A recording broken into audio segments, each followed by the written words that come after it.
This week, we continue on in our sermon series from Isaiah, looking at the heart of revival. And this week we come to a statement that says how revival should affect our society. Or, you might not get this yet, but it's Sunday, but Monday's coming.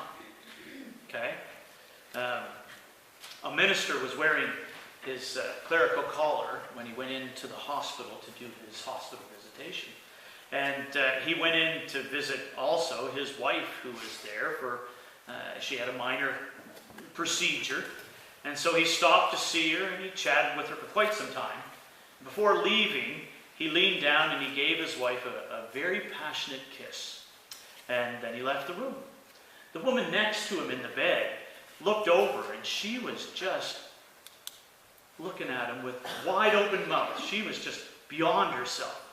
And after she regained her composure, she said, "You know, I've been a faithful member of the United Methodist Church all my life. My pastor has never treated me, not even come close to treating me as well as yours does."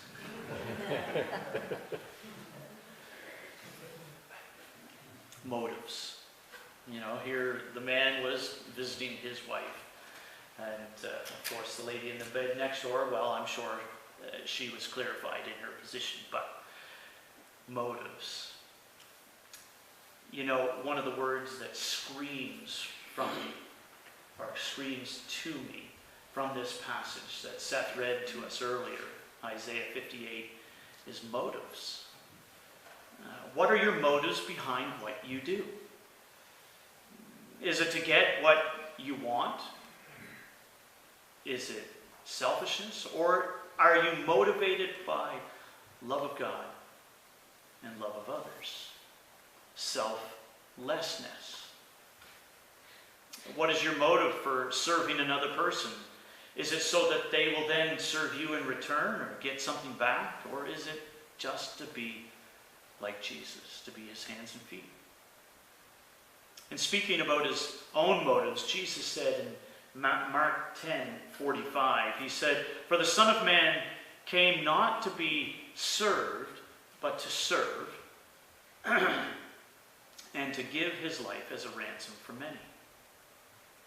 So again, the question I have is, what is your motive for doing what you do? Is it selfish gain or selfish motives? Is it motivated by seeking to love others? Is it for your own good, or is it from a pure heart to love God and wanting to be his disciples? In Isaiah 58, he's talking about fasting. And he's really talking about the motives behind the fast. He says near the beginning of this passage that the folks were fasting for purely selfish reasons.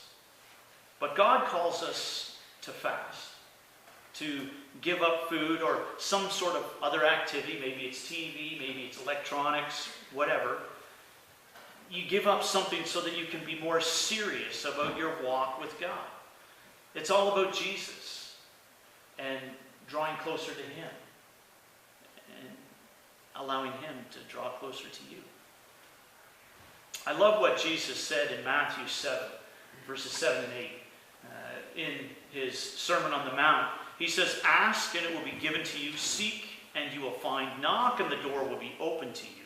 For everyone who asks receives, the one who seeks finds, and to the one who knocks the door will be opened." You see, fasting is all about this. It's all about coming to God and asking.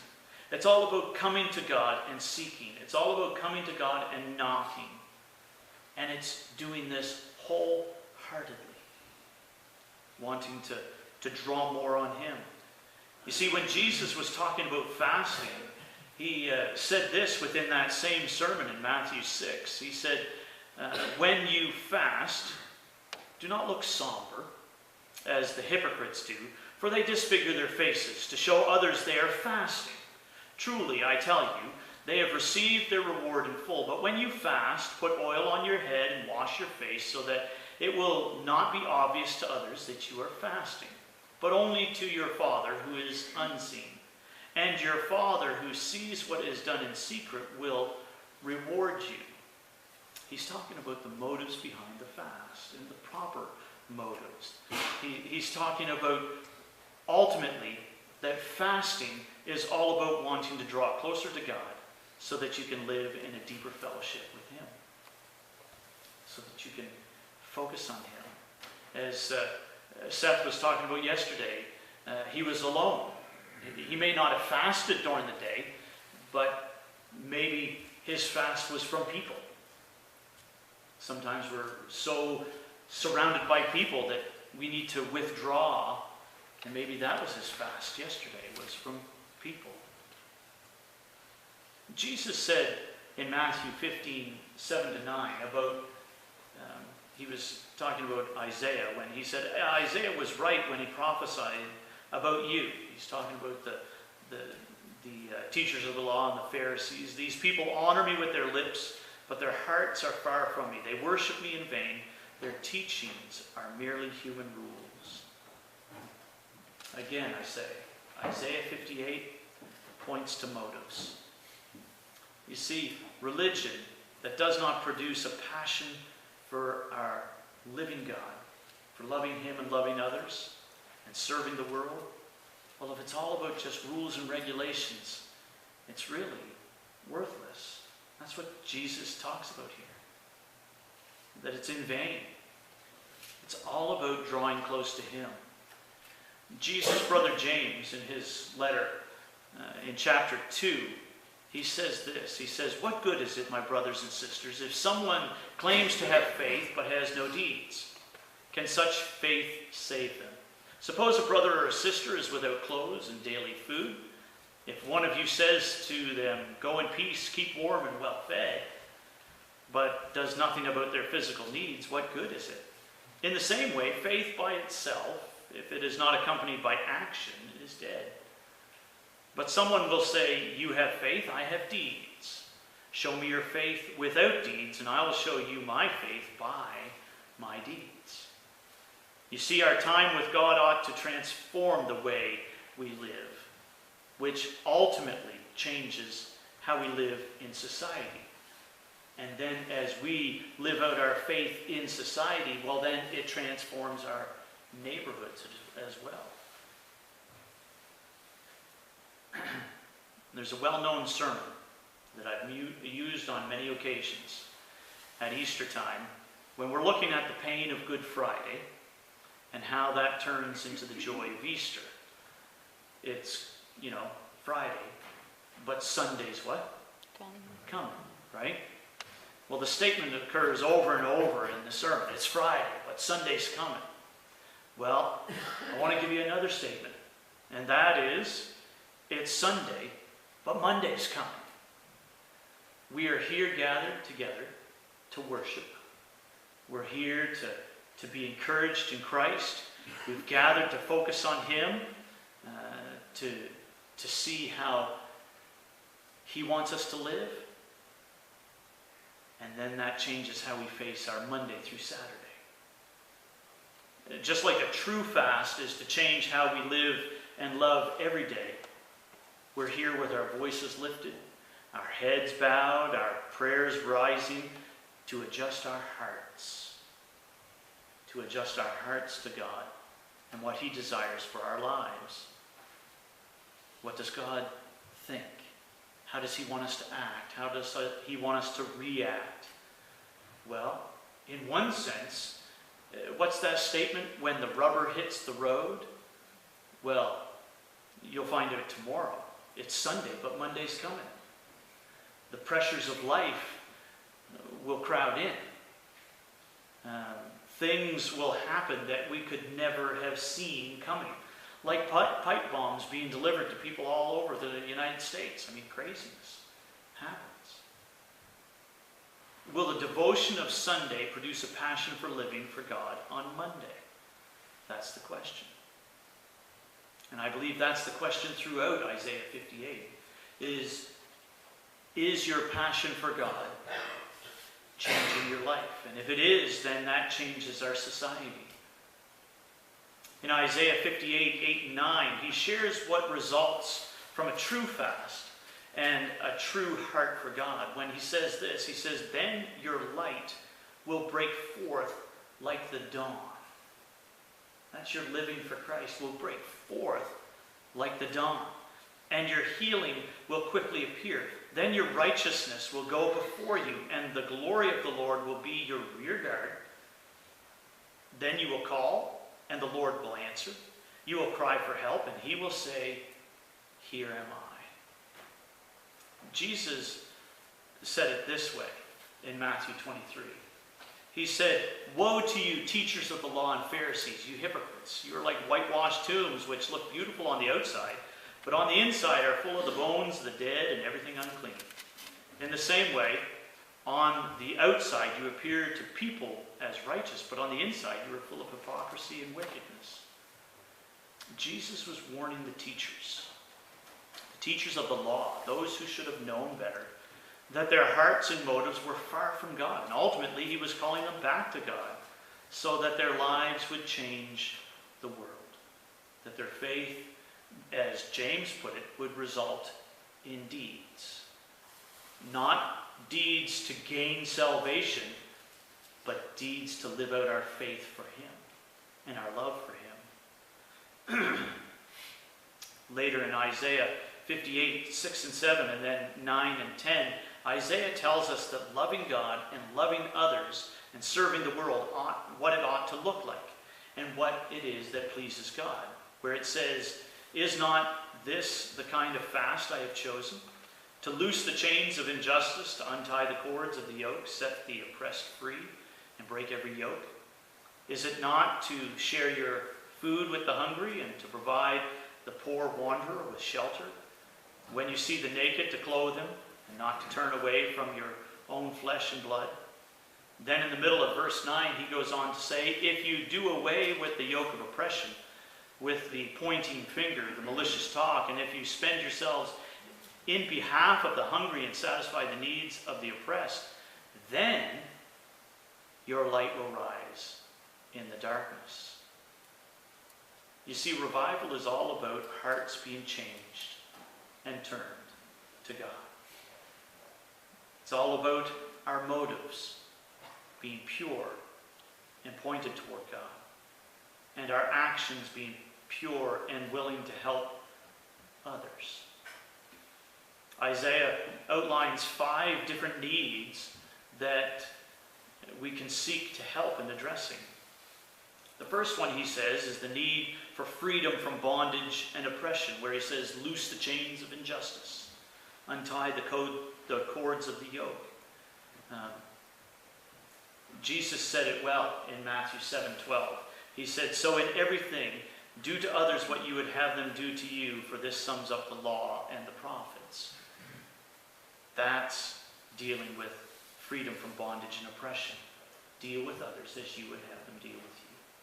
Sometimes we're not able to go to prison and visit with the prisoners, but we can visit with those who are trapped in their homes for whatever reason, those who are unable to get out. The second thing he says there is the need for food. And one of the greatest ways that I think that we can meet the needs of people with food is that little box right inside the door. Just giving to the food bank. That's an amazing way to give. Giving when you know the need. This Christmas, we're going to have another family. It's a mom and a dad and 5 kids this time around. And they go all the way from age 11 to 18 months, these 5 children. And so this is a way of us being able to meet the needs. And that'll be coming eventually. We also always have our mitten tree. You don't see the faces of the administrators and the people at the transition home when I deliver these mittens and gloves and scarves all of that stuff. They are so appreciative of receiving these gifts because there are children that are in the schools. There are moms that are in the transition home that are in need of these items. One of the things that we've been doing in Kids Time, and I'm also going to invite you to become part of this as well, is in the Philippines, there is a place called the Libus Child Care Center. It's a ministry that the Waddells are part of, and it's a school. You know, it's not like the Wonderland Daycare. They go to the Wonderland Daycare after school. It is a school. And to go to this place, students need to pay. And they pay $25 for 3 months to go to school, to be educated. We've been taking up an offering at Kids Time, and it's amazing to see how the kids are responding to this. We've raised over $100 since the middle of September already for this school. So that's, if you're doing the math, that's 4 children for 3 months to go to school because of the young people who have gathered here for Kids Time. And I'd encourage you, if you're able to help support one child for 3 months, put it in your envelope. Just write onto it, you know, Child Care Center or Libus or Philippines, whichever you remember. Just put it in there and help a child somewhere else in the world who has hardly anything to be able to go to school. That's a way to meet the need for food, meet the need for housing. Sometimes we have opportunities to open up our homes. When we were in Chester Basin, there was a gentleman that we knew. He was working in Chester at the campground, and he needed a place to stay. And he said, "I'll only be in your house for 2 weeks." I said, "Hudson, you can stay as long as you need." Well, Hudson was with us for almost 2 months, and he had his own space and all the rest of it. But you know, it was one way to be able to meet a need for clothing. There's a box right out here. It has the IWK on it now, not the Red Cross. But that's one way that we can meet needs there. You can also give your clothes that you don't use anymore to the Sharing Club. They sell it for really cheap to people, you know, $1 or $2. It's able to recycle it, and then the money comes back into the Sharing Club that ends up meeting more needs. It's easy way to be able to meet the need for clothes and the need for respect. It says, "Do away with the yoke of oppression, with the pointing finger, the malicious talk." In other words, stop accusing unjustly or belittling or exploiting. A lady by the name of Linda Greer, she shared a story a number of years ago. She said, "I was in the Czech Republic, and it's a place where deep poverty and homelessness are not readily apparent. In Prague, the capital and the largest city, one sees the occasional homeless person riding public transportation to escape the elements, but in the rest of the country, the physical suffering of poor people is nearly invisible. Not because it doesn't exist, but because of the nature of their poverty." She says, "A few years ago, when communism ended, many older people took their retirement and began receiving pensions provided by the state. At that time, this income was sufficient to meet personal needs. However, as the economy continued to decline, pensions stayed the same. People didn't have enough money. And so today, many of the Czech elderly suffer from hunger because they simply do not have enough money to pay for their daily needs." I was personally confronted by one such incident. One cold January afternoon in Prague, a smartly dressed woman in her mid-70s approached me. In an embarrassed tone, she asked me for 20 crowns, which is about 50 cents. Surprised by her request, I looked more closely at her. Her hat and matching suit disguised a skeletal frame, loosely covered by skin. The hand extended toward me was thin, cracked and dry. I realized on this bitter winter day, she was not wearing a winter coat either. When the reality of her hunger struck me, I offered her all the money in my purse. She refused it, and she repeated her request for 20 crowns. She only needed some soup and she would be fine.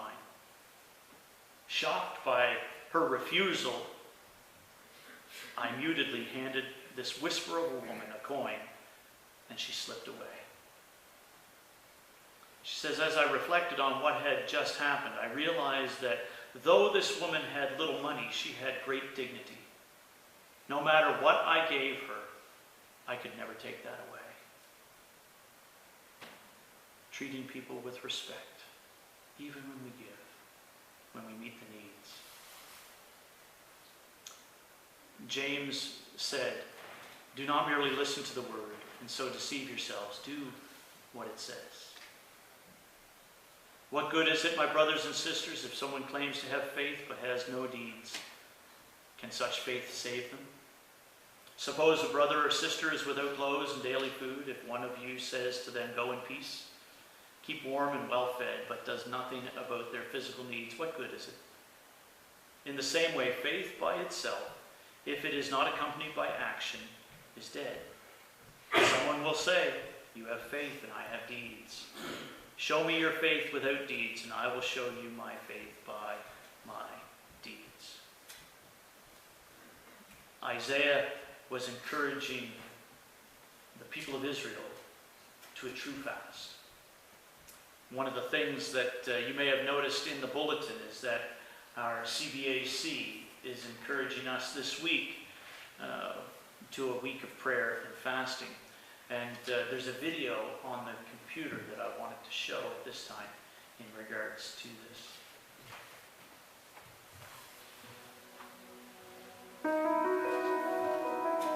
I hope you've heard of our week of fasting and prayer. In fact, we started earlier this year by calling 3,000 people to pray for 3,000 baptisms in 1 year by the year 2025. We called it 3K for 3K.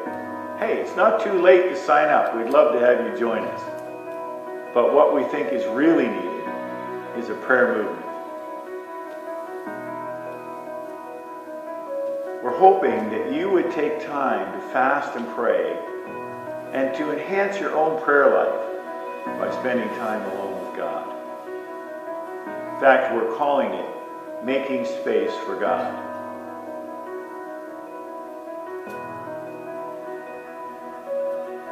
We have a Facebook prayer group, and there you're going to find some weekly quotes on prayer, some tips, even tools that will help you as you engage in fasting and prayer. Why not try fasting, say, for one meal or for a whole day? And if you find that too hard, why not try fasting from social media for a few hours or for a day? Or why don't you get creative and say, I'll fast from my favorite Netflix show just this one time so I can be with God.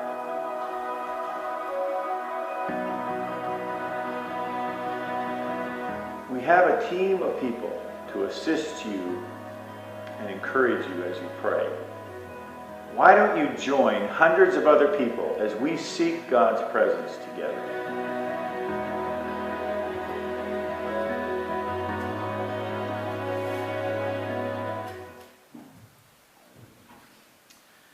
As I said, it's Sunday, but Monday's coming. Let's pray together.